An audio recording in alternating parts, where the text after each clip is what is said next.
Olha, a internet, ela chegou com uma promessa incrível, né? Acesso a tudo, a qualquer informação, a qualquer ponto de vista. Só que, com o tempo, aquela janela imensa para o mundo foi se transformando. E se ela virou, na verdade, um espelho, é sobre isso que a gente vai conversar hoje. Como a nossa realidade online é, na verdade, toda moldada e curada para a gente. Então vamos lá. Como é que a gente saiu daquela utopia, daquela internet super aberta, para essa realidade de hoje, de personalização total? A ideia era expandir nossos horizontes, certo? Mas o que acontece na prática, para muita gente, é quase o contrário. Um tipo de confinamento. A gente acaba vendo só o que os algoritmos decidem que a gente quer ver.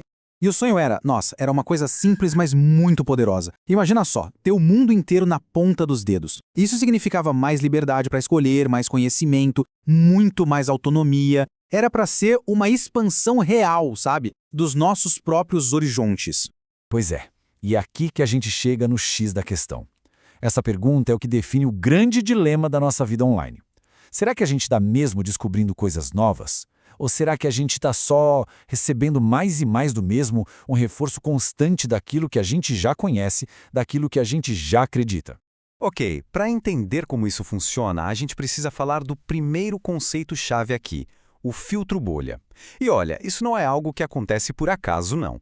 É um fenômeno criado de propósito, ativamente, pela tecnologia que a gente usa todo santo dia.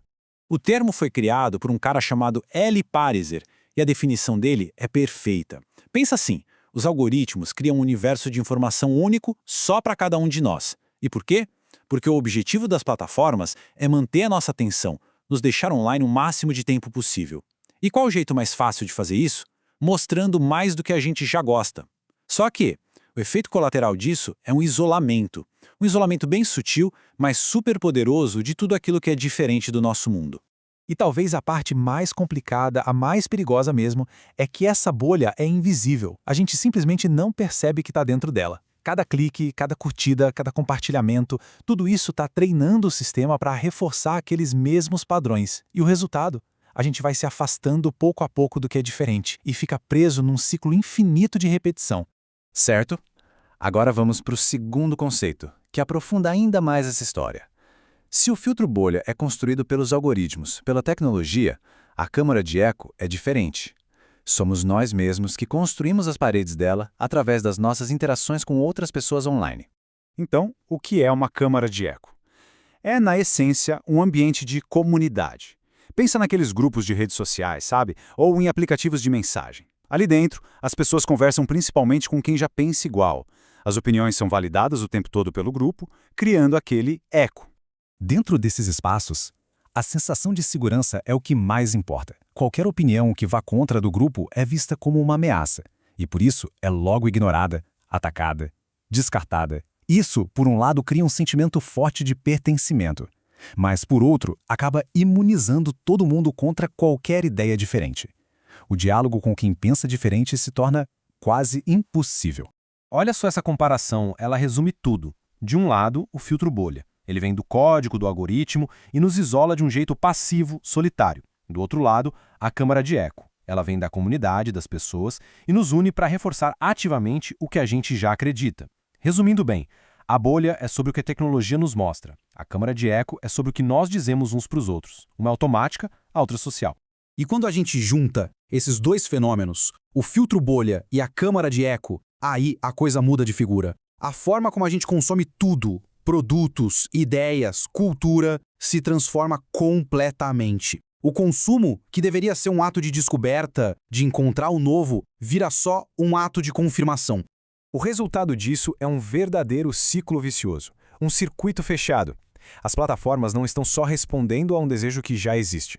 Elas estão antecipando e, mais do que isso, moldando esse desejo.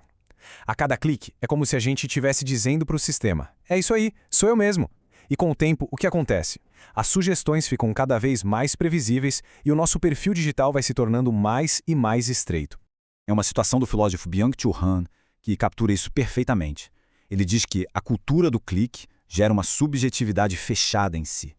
É exatamente isso. Quando a gente vive nessa cápsula de consumo, a nossa própria percepção do mundo se fecha. A gente perde a capacidade de se surpreender com o que é estranho, com o que é o outro.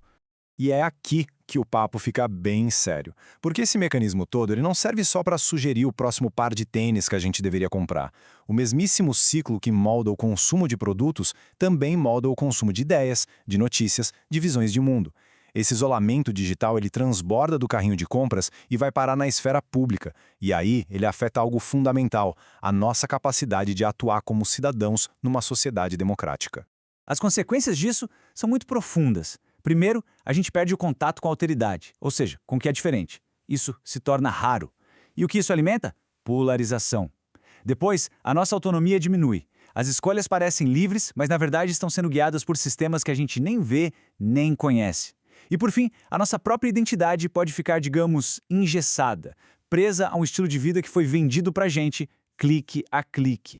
O sociólogo Zygmunt Bauman, ele já alertava para algo parecido. Ele dizia que, antes, a identidade era construída na nossa relação com os outros, buscando reconhecimento social. Hoje, quem faz essa mediação são os algoritmos. É um feedback puramente estatístico. O algoritmo vira o nosso espelho principal. Só que ele não reflete quem a gente poderia ser. Não. Ele só reflete uma versão matemática de quem a gente já foi. Mas calma, nem tudo está perdido. A boa notícia é que dá para agir. É totalmente possível quebrar esse espelho digital e resgatar aquela capacidade de se surpreender com o que é novo, com o inesperado. A saída, então, exige uma atitude consciente. O primeiro passo é se educar, é entender como esses sistemas funcionam. Depois, vem a curadoria ativa, ou seja, buscar por conta própria conteúdos que desafiem a gente. Também dá com usar ferramentas para diminuir essa personalização. E, talvez o mais importante de tudo, é se conectar com pessoas e participar de redes que realmente valorizam a diferença, o debate construtivo. No fim das contas, a questão é sobre escolha. No mundo que foi todo desenhado para nos dar sempre mais do mesmo, buscar ativamente o que é diferente se torna um ato poderoso, de verdade. É justamente nesses encontros com o inesperado que a nossa visão de mundo se expande, que o pensamento crítico floresce. A decisão de quebrar o espelho, essa está nas mãos de cada um.